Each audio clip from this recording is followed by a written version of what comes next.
After bidding farewell to Judge Cui, the Tang Emperor followed General Zhu into the gate of the Noble Path, where he saw a sea blue treasure horse with golden saddle and silver reins, with red tail and green mane, standing proudly before him. General Zhu helped the Tang Emperor onto the treasure horse, and they rode off like a flying arrow. In the blink of an eye, they arrived at the bank of the Wei River, where they saw two golden carp frolicking on the water's surface. The Tang Emperor was so captivated that he stopped his horse and couldn't move forward. Seeing that the Tang Emperor was standing still, General Zhu threw him off the horse into the river. The Tang Emperor thus left the underworld and returned to the mortal world. Meanwhile, in the White Tiger Hall, the civil and military officials, as well as the empresses and concubines, were still mourning. Suddenly, they heard loud cries coming from the Tang Emperor's coffin, shouting, "I'm drowning! I'm drowning!" Everyone was frightened and ran out of the hall. Su Shiqin, Wei Jing, Qin Qiong, and Wei Qigong rushed forward and held on to the coffin. Wei Jing realized that the Tang Emperor had returned to life and quickly ordered someone to fetch tools to open the coffin. Su Shiqin helped the Tang Emperor up and said, "We are here to guard your majesty. Please do not be afraid." Seeing that the Tang Emperor's ghostly aura had not yet dissipated, Wei Jing ordered the imperial physician to prepare a potion to calm his spirit and soul. After several doses, the Tang Emperor gradually regained consciousness and woke up. After returning to life, the Tang Emperor issued a general amnesty and posted proclamations, inviting virtuous people to the underworld to offer fruits and melons. He also ordered the retrieval of a treasury of gold and silver and sent Wei Qigong to Henan's Kaifeng prefecture to find the benefactor Shangliang and repay the debt.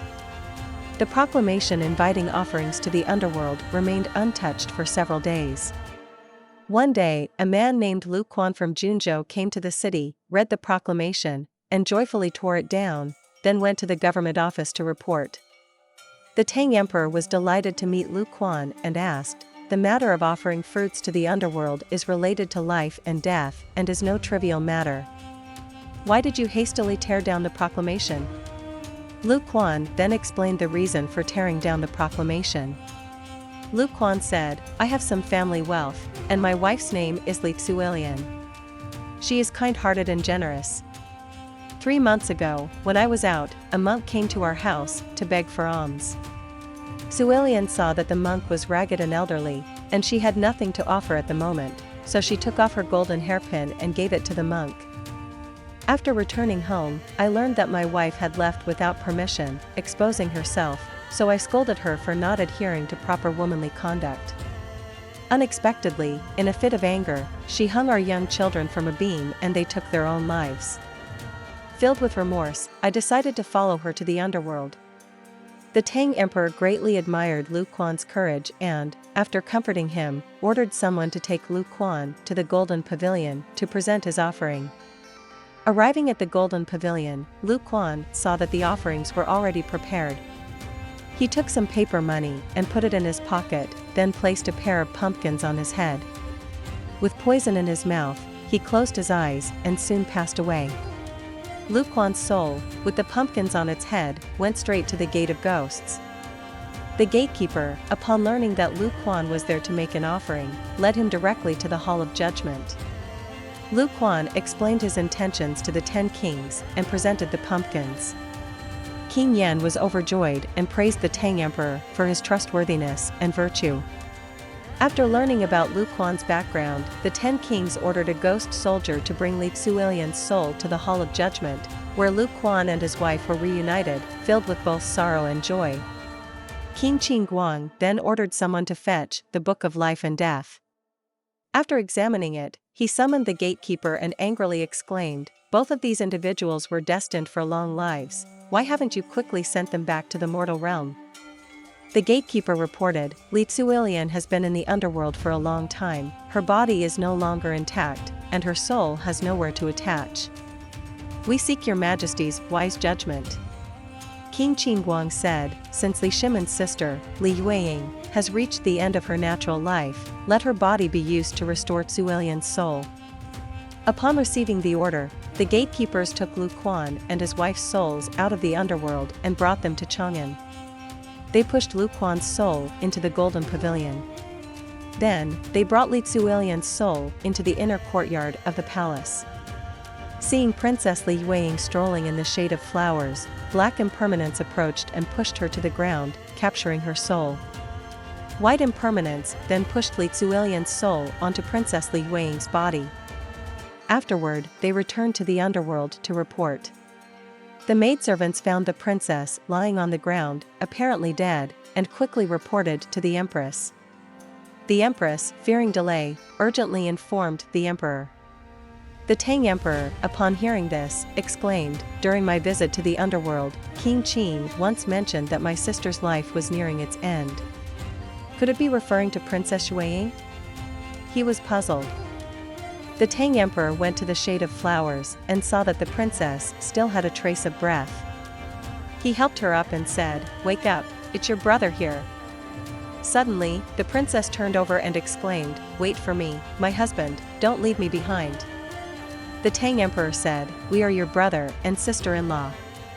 The princess looked up and saw it was the emperor, then recounted her experience of borrowing a body to return to life. The Tang Emperor thought she was delirious from her fall and spoke nonsense, so he ordered her to be taken into the palace. When the Tang Emperor returned to the palace, a court official suddenly reported, "Your Majesty, Lu Quan, who made the offering, has come back to life and is waiting outside the hall." The Tang Emperor was greatly surprised and quickly summoned him. Lu Quan entered the hall, prostrated himself on the white jade steps, and explained to the Tang Emperor the events in the underworld and how he and Li Zuilian returned to life. The Tang Emperor was struck by how similar Lu Quan's account was to the princess's, and he finally understood. The Tang Emperor summoned the princess to the hall again and asked, "If you claim to be Li Zuilian, do you recognize your husband?"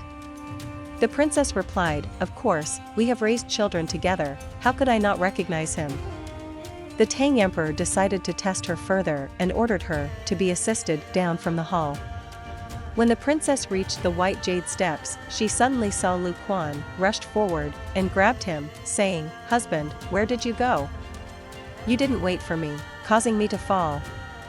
Lu Quan heard Zuilian's voice, but when he saw her face, he dared not acknowledge her. Seeing the couple reunited, the Tang Emperor was greatly relieved. He bestowed all of the princess's dowry, clothes, and jewelry on Lu Quan and his wife as compensation and exempted them from all obligations. The couple expressed their gratitude and happily returned to Junzhou. Meanwhile, Wei Qigong arrived at Kaifeng Prefecture in Henan Province and, after some inquiry, learned that Xiangliang was a poor man who sold pottery at the city gate with his wife, Zhang. They lived very frugally. Despite their poverty, the couple still had some savings. Whenever they encountered monks begging for alms or beggars, they would give them their saved money. On the 1st and 15th of every month, they would buy paper ingots and burn them as offerings to the underworld, accumulating wealth there. Wei Qigong visited Xiangliang's home and presented a treasury of gold and silver at the door. Seeing the bustling scene outside their door, including local government officials, Xiangliang and his wife were too frightened to speak and could only bow repeatedly. Wei Qigong visited Xiangliang's home and presented a treasury of gold and silver at the door. Including local government officials, Xiangliang and his wife were too frightened to speak and could. The couple repeatedly declined, refusing to accept the treasury of gold and silver. Wei Qigong had no choice but to send someone back to report to the Tang Emperor. Upon hearing that Xiangliang refused the gold and silver, the Tang Emperor secretly admired them.